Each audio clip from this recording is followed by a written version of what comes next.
หัวผักกาดตำหัวผักกาดเยอรมันชอบกินมะเขือเทศใส่มะเขือเทศเยอะๆใส่น้ำปลาชูรสชอบเยอะใส่เยอะชอบน้อยใส่น้อยนะคะมะขามนิดนึงนะคะต้องเยอะเดี๋ยวเปรี้ยววันนี้ใส่น้ำปลาพี่ไหมโอ้เยอะใส่น้ำตาล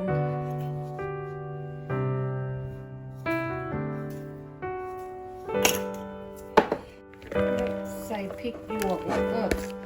มีมะม่วงเปรี้ยวลูกหนึ่งใส่เข้าไปด้วย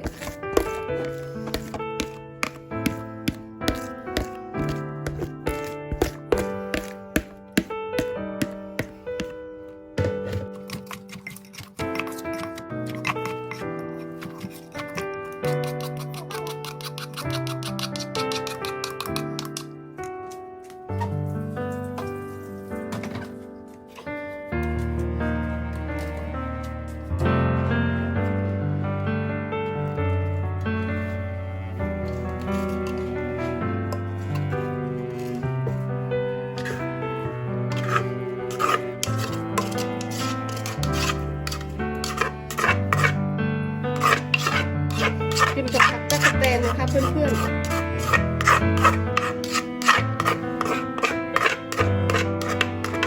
เรียบร้อยแล้วจ้า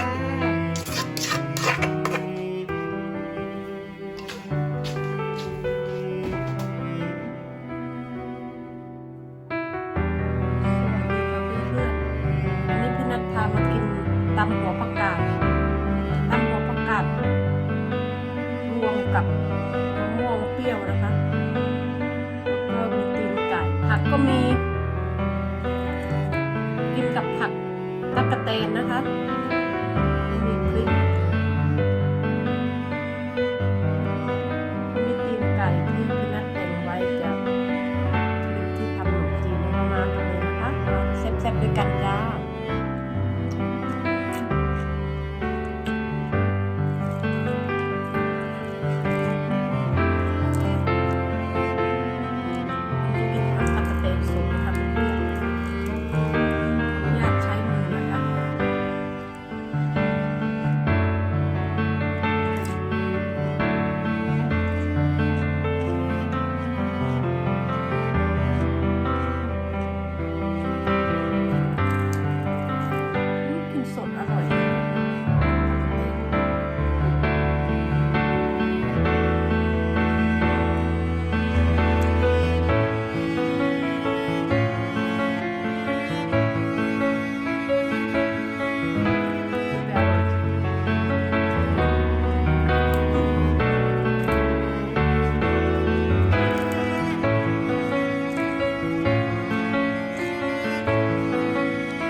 น่าจะกินตำกับตำเตงนะเนี่ยตำโครง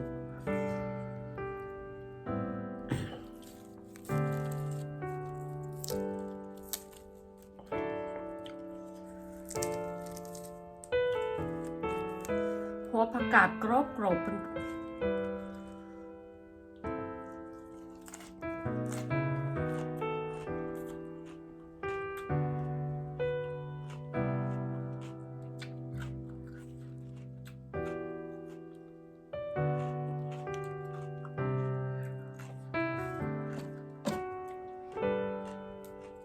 อยู่ก็ถ้าทำงานก็ไม่มีเวลาไปหาคลิปนะเพื่อนๆ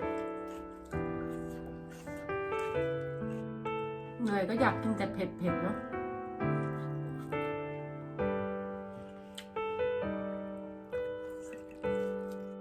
เพื่อนๆ พื่อนๆได้อะไรกินกันเนาะมากินกับพี่นัทนะคะ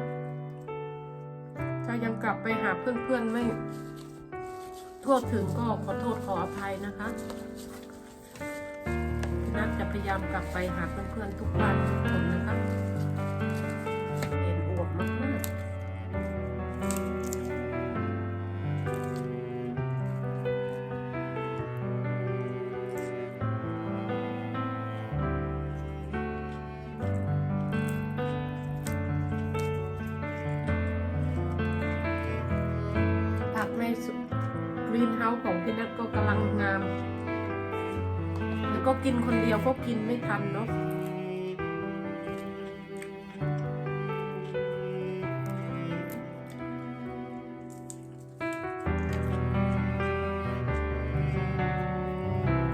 ผัก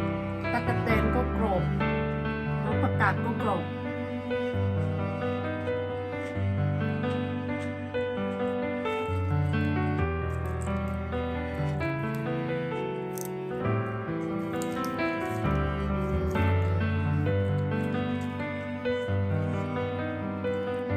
เพื่อนๆทำ YouTube เหนื่อยกันบ้างไหมคะ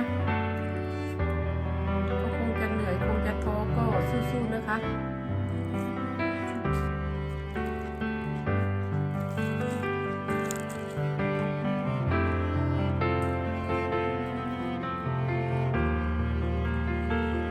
ก่อนยังไม่ได้ทำงานก็มีเวลาเนาะพอทำงานหน่อยก็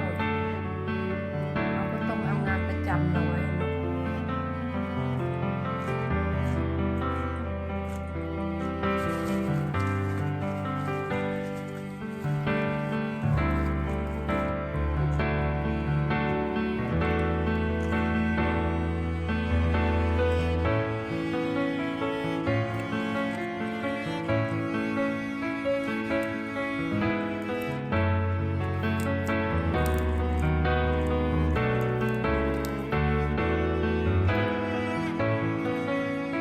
ะ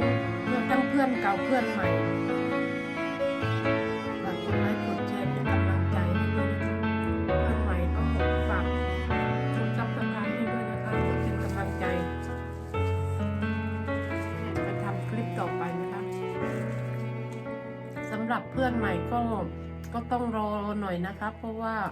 ถ้าเราไปกันไวก็ไม่ได้อะเนาะ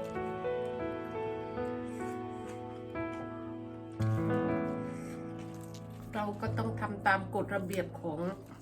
เขาอะเนาะกินเจอพริกเนี่ยพริกนี่เผ็ดมาก